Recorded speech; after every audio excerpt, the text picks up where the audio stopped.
in General Kelly. He will do a spectacular job, I have no doubt, as Chief of Staff. What he's done in terms of homeland security is record-shattering. You look at the border, you look at the tremendous results we've had, and you look at the spirit. That was the president earlier today praising his new chief of staff, General John Kelly. Plus, also today, the White House announced Anthony Scaramucci is out as the White House communications director. In studio with reaction to the White House shakeup is from the Trump Organization, Eric Trump. Eric, good to see you. How are you? Great to be with you, Sean. As always. Appreciate you being here. You know, I read about, I know I have to read it so my audience doesn't have to go near it, the Washington Post. Yeah. And they had an incredible story. 4 days after he lost his son in Afghanistan, General Kelly was giving a speech. He said, the one thing I don't want you to mention is my son. He talked about the horrible treatment of our military. We asked them to fight, bleed, and die. And then we say, oh, never mind, but because it becomes politicized. And then he said something, well, we're only one of 5,500 American families that have suffered the loss of a child in this war.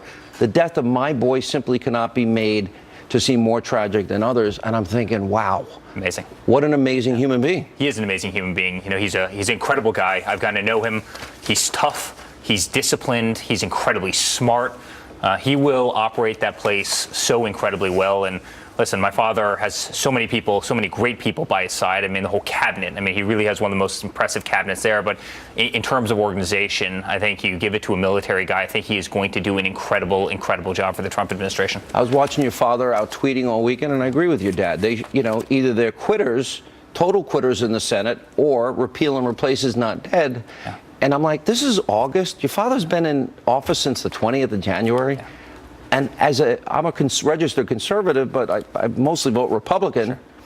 I'm like, what's wrong with these people? And look at the weight that he has to carry, right? I mean, look at the weight and look at the good things that are happening. I mean, the media doesn't want to talk about it. You talk about it, but the media doesn't want to talk about it. But you would think they would get on the bandwagon of what we have a stock market that's 100 points off of, you know, a record 22,000. It's already at a record. It broke another record today. True. He's broken 30 records in the last, 3-4 months. I mean, it's just skyrocketing. You look at oil prices and how good that is, right? For this, you look at infrastructure, all the pipelines and things that are going in. You look at the military, what he's doing. You look at the VA and what he's doing. I mean, tax reform, which he obviously wants to get done, which would be incredible for this country. You look at consumer confidence. You look at building in America. I mean, so many incredible things that are being done, and all they want to focus on is Russia and the scandal. And I guarantee you, if you watch the mainstream media, the only thing that they're going to talk about is Anthony for the next, 2 weeks, 4 days, whatever it is. But they won't talk about the stock market. They won't talk about people's 401ks. They won't talk about the regulation economy. Gone, the promises kept. I mean, it's amazing. This country's $4 trillion richer. $4 trillion richer under my father in the first 6 months. I'm disappointed. Where is that? I mean, where is that? But the Republicans are not only they all ran on repeal and replace, Eric. Your father, as he said, you guys have made this promise now for 7 years. I have a pen in hand. I'm ready to sign it. And the things that your father made, promises on the campaign trail, he's kept. But not only that, they've allowed this phony Russian narrative to go out for so long. But yet we've got Ukraine collusion, we got Uranium One, we got the email server scandal, which we know laws were broken. You got Comey leaking. The general counsel, we learned, of the FBI last week is leaking. Loretta Lynch. They're not even using the power of subpoena to investigate what I truly see as real evidence, real crimes. And Sean, my father said it.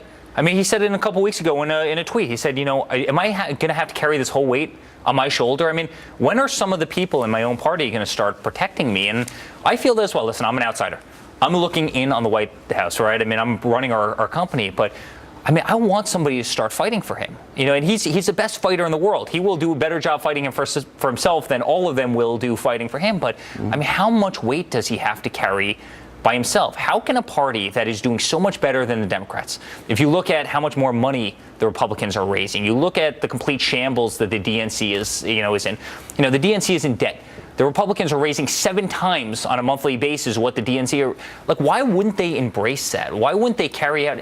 My father has the voice of this country. The people of this country love him. Why wouldn't they get in line? It doesn't make sense, especially keeping promises is good politics, Eric. That's right. You want to raise money. You want to do well. You want to get reelected. How about you build the wall? But Sean, especially for fundamentally repeal, replace, especially for a fundamentally broken system. Obamacare has gone down the tubes. It's a bankrupt system. It's going to be subsidized. Insurance companies want nothing to do with it. The best doctors aren't honoring it. I mean, premiums have gone up 100, 200, 300%. In Arizona, 116% this year. It's breaking. So you mean to tell me, and by the way, this goes for Democrats as well, you mean to tell me that there's not a single Democrat on the opposite side of the aisle that doesn't see a single problem with Obamacare, that they wouldn't join forces? They don't want your father to succeed. Of course not. Of course they don't. And I say it all the time on Fox. I say it all the time just in general. They would rather see this country fail than see my father succeed. That's sad. That is really sad. I've identified in this program 5 forces that are against your father. I call it the deep state. Sure. There are more intel leaks, 7 times the past 2 administrations against your father. Sure. Then you've got, obviously, Democrats. Get it. They hate him. They don't want him to have one success. And I think your comment is relevant and appropriate. Then you got the media, which focuses on processed, palace intrigue in Russia. Then you got weak Republicans. John McCain had promised us how many years and was so disappointing last week. And the last one is never Trumpers. But that's a lot of forces ganging up against one guy. Yeah. Is that the whole swamp? You know what? Well, it is the whole swamp. But he's tougher than all of them. He's tougher than all 5 of those groups. And you look at the media. I mean, the media's really gone to shambles. They would rather focus on the Russia, and they would rather focus on these nonsense stories than real news that people care about. And that's a sad thing for this country. It's a sad thing for democracy.